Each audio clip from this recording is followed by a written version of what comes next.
নমস্কার, পিয়ালির সংসারে আপনাদের প্রত্যেককে স্বাগত। আজকে আমি ফুলকপি আলুর তরকারি খুব অল্প তেল মশলা দিয়ে আমি কিভাবে রান্না করি তাই আপনাদের দেখাবো।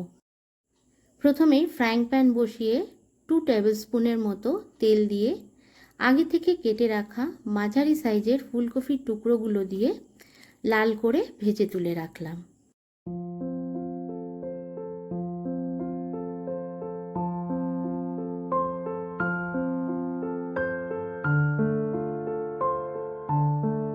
এরপর সেই তেলেই আরও 1 চামচ তেল দিয়ে একটি জিরে আর তেজপাতা ফোড়ন দিয়ে কেটে রাখা আলু দিয়ে দিলাম। ফুলকপিতে একটু বেশি তেল লাগে আমরা সবাই জানি, কিন্তু মাঝে মধ্যে এরকম করে রান্না করলে খারাপ লাগে না। আলুটা একটু ভাজা হলে ওর মধ্যে 1 চামচ জিরে গুঁড়ো, 1 চামচ হলুদ গুঁড়ো, 1 চামচ আদা বাটা আর কয়েকটা কাঁচা লঙ্কা দিয়ে আর একটু জল দিয়ে দিলাম যাতে মশলাগুলো না পুড়ে যায়। তারপর আমি ওটাকে কষাতে লাগলাম।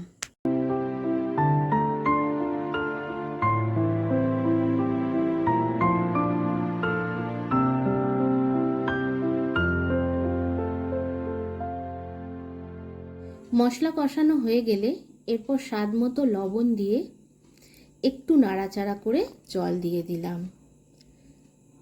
জলটা ফুটে গেলে তারপর ভেজে রাখা ফুলকপিগুলো দিয়ে ঢেকে দিলাম।